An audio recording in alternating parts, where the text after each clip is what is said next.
बिस्मिल्लाहिर्रहमानिर्रहीम अस्सलाम वालेकुम।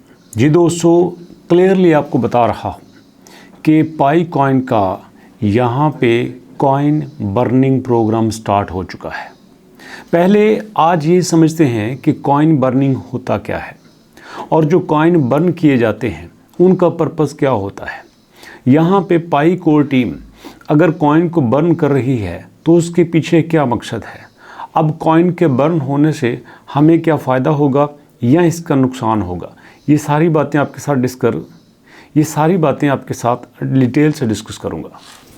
तो यहाँ पे दोस्तों मेरे पास इस वक्त प्लेटफॉर्म ओपन है कॉइन मार्केट कैप, पूरे प्रूफ के साथ बात कर रहा हूँ। कॉइन मार्केट कैप पे यहाँ पे डिटेल से चीज़ें डिस्कस की गई हैं कि कॉइन बर्निंग होता क्या है। कॉइन बर्निंग का मतलब ये है कि जब भी कोई कॉइन मार्केट में आता है तो उसकी सर्कुलेटिंग सप्लाई दी जाती है, उसका मार्केट कैप दिखाई देता है, उसकी 24 आवर में जितना ट्रेडिंग होता है वो दिखाया जाता है। एग्जांपल के तौर पर मैं आपके सामने आता हूं और यहाँ पे कॉइन मार्केट कैप पे आपके सामने ओपन करके आपको यहाँ पे पाई नेटवर्क दिखाता हूँ। ये देखिए मेरे सामने पाई नेटवर्क ओपन है। पाई नेटवर्क ओपन करके यहाँ पे आपको इसकी सर्कुलेटिंग सप्लाई दिखाता हूँ। यहाँ पे इसकी सर्कुलेटिंग सप्लाई में आ रहा है 6.8 बिलियन, जबकि मज़े की बात ये है 4 दिन पहले ये सर्कुलेटिंग सप्लाई 7.2 बिलियन थी और उसके बाद ये सर्कुलेटिंग सप्लाई 7.0 बिलियन हो गई।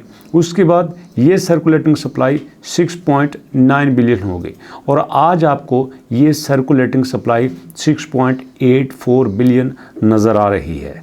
और यहाँ पे अगर देखा जाए डेली बेसिस पे हमारी ये सर्कुलेटिंग सप्लाई कम हो रही है। सवाल ये पैदा होता है कि पाई की कोर टीम की तरफ से सर्कुलेटिंग सप्लाई कम क्यों हो रही है।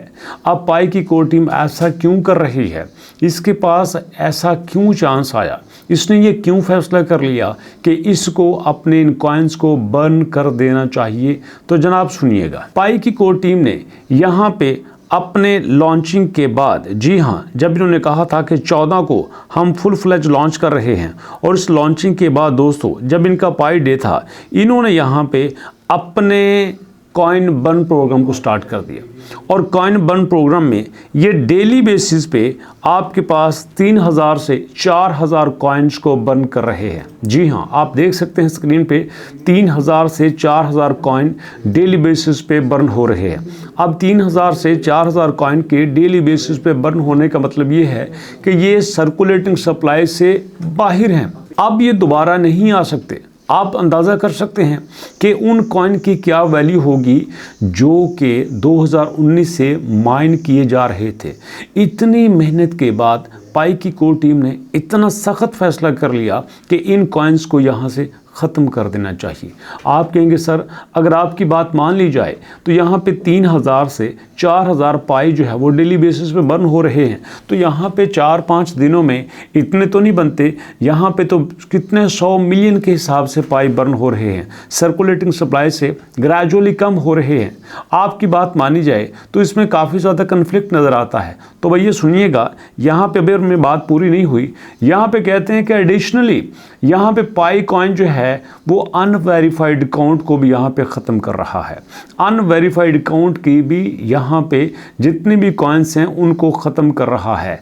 और यहाँ पे उन्होंने कहा था कि अगर आप यहाँ पे काम कर रहे हैं और काम करते करते आपको साल, 1.5 साल, 2 साल हो चुके हैं और हम आपको मौका देते हैं कि सिर्फ आपके पास 6 महीने के कॉइन रहेंगे और बाकी जो 6 महीने से ज़्यादा के कॉइन्स हैं वो ख़त्म हो जाएंगे। और इसी वजह से भी यहाँ पे पाई की सर्कुलेटिंग सप्लाई में भी आपको काफ़ी ज़्यादा कमी देखने को मिलती है। अब होना तो ये चाहिए था कि जितने भी कॉइन यहाँ पे होते हैं और जो टीम बैकएंड पे काम कर रही होती है वो अपने पास रख लेती। आज जैसे मैं कॉइन के ऑनर से बात कर रहा था, उन्होंने कहा कि जनाब 60% हमने मार्केट में रखे हैं, 40% हमारे पास हैं और उनको हम यूज़ कर रहे हैं। वो बड़े सारे पर्पज़ में यूज़ होते हैं, मार्केटिंग में यूज़ होते हैं, लोगों को देते हैं और यहाँ पे पाई की कोर टीम उनको यूज़ कर सकती थी। लेकिन यहाँ पे इन्होंने बर्न कर दिया और बर्न करने का, ख़त्म करने का फ़ैसला बहुत बड़ा होता है। आम कंपनीज इतना बड़ा फ़ैसला नहीं ले सकती। यहाँ पे वही फ़ैसला लेते हैं हैं जिनको यहाँ 100% यकीन होता है कि यहाँ पे हमारे कॉइन की वैल्यू कम नहीं हो सकती। और यहाँ पे आपको बताता चलूँ 110% आपको पाई के वैल्यू में इजाफा देखने को मिलेगा। लेकिन अफसोस की बात यह है कि जब से ये हमारा कॉइन काफ़ी देर से नीचे आ रहा है, 1.8 से इसकी नीचे को ब्रेक लगी और 1.1, 1.2 पे आके रुका हुआ है, तो यहाँ पे यूज़र ने बड़ी तेज़ी से उसको बेचना शुरू कर दिया। बड़ी तेज़ी से सेलिंग का प्रेशर आया। और यकीन मानिए कि पहले ऐसा होता था कि यहाँ पे कम्युनिटी के सेंटिमेंट्स में आपको 90%, 92% तक बुलिश का ट्रेंड देखने को मिलता था। बट यहाँ पे अब 80% बारिश का ट्रेंड है, 20% बुलिश का ट्रेंड है। मतलब 80% लोग यहाँ पे बेचने को फोकस कर रहे हैं, अपने कॉइन्स को बेच रहे हैं। यहाँ मैं एक्सपर्ट्स के ओपिनियन पढ़ रहा था, यहाँ पे जो एनालिस्ट हैं उनकी बात देख रहा था।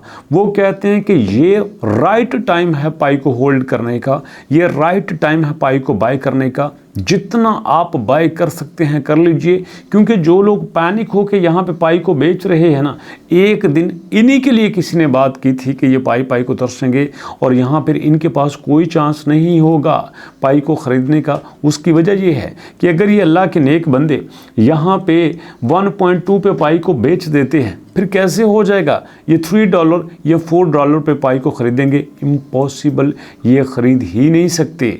और यहाँ पे इनको शायद ये है कि अगर बाइनांस ने लिस्ट करना होता तो भैया ये कर देता। बाइनांस इतना लेट नहीं करता। मैं फिर कहता हूँ बाइनांस लाजमी लिस्ट करेगा। मैं फिर कहता हूँ कॉइनबेस इसको लाजमी लिस्ट करेगा। मैं आपको बताता चलूँ इसकी यूटिलिटी आहिस्ता आहिस्ता सामने आ रही है, इसके इन्वेस्टर्स आहिस्ता आहिस्ता खुल के सामने आ रहे हैं। तो यहाँ पे जो भी इस वक्त पाई कॉइन पे ट्रस्ट करके या उसको बाय कर लेगा, और अगर उसने बाय किए हुए हैं और उनको होल्ड कर लेगा, तो आने वाले वक्त में वो बहुत बड़ा फ़ायदा उठा सकता है। तो यहाँ पे क्लियरली मैंने आपको बता दिया कि ये जो सर्कुलेटिंग सप्लाई 6.8 आपको नज़र आ रही है, इसकी 5 बिलियन पे आने की देर है। तो गौर से सुन लेना, ये लाइन मैं रिपीट करने वाला हूँ, ये 5 बिलियन पे आने की देर है। प्राइस भी आपके सामने होगी और उसके बाद मार्केट के सेंटिमेंट्स भी आपके सामने होंगे और फिर इसकी रैंकिंग भी आपके सामने होगी। Market cap, trading volume, each and everything आपके सामने होगी। फैसला फिर आप कर लेना कि आपको बेचना है या रखना है। लेकिन आपको भी बता दूं, तब आपके पास बेचने के लिए कोई ऑप्शन नहीं होगा। आप ये कहेंगे काश मैं और ख़रीद लेता, काश मैं और ख़रीद लेता, काश मैं और ख़रीद लेता। कल मैंने वीडियो बनाई थी जिसमें मैंने कहा था कि अब पाई के ऊपर वो टाइम आ चुका है जो टाइम कभी बिटकॉइन के ऊपर होता था। जी हाँ, 2009 में बिटकॉइन 0 में कोई नहीं ख़रीदता था, $0.06 में कोई नहीं ख़रीदता था, और आज लोग पाई से जान छुड़ा रहे हैं। अरे पाई तो अभी कल को पैदा हुआ है, 20 फरवरी को लॉन्चिंग हुई थी, अभी तो 20 मार्च नहीं आया, और 20 मार्च के बाद फैसला होगा कि महीने में क्या होता है। इतने दिनों में, गिनती के दिनों में इसने कॉइन मार्केट कैप पे ये रैंकिंग अचीव कर ली है। ये कोई छोटी अचीवमेंट नहीं है। और रही प्राइस की बात, वो अप डाउन होती रहती है। पाई की कोर टीम अपने पूरे रोड मैप को लेके चल रही है। अब यहाँ पे आम लोग क्या सोचते हैं, उनकी सोच का मुकाबला तो नहीं किया जा सकता। देखना ये है कि मिशन ठीक है, रोड मैप ठीक है, वो अपनी जगह पे ठीक है, तो भैया परेशानी की कोई बात नहीं। और इंशाल्लाह मुलाकात होते हैं नेक्स्ट वीडियो में। अपने और अपनों का बहुत सारा ख्याल रखिएगा। नेक्स्ट वीडियो तक के लिए अल्लाह की अमान।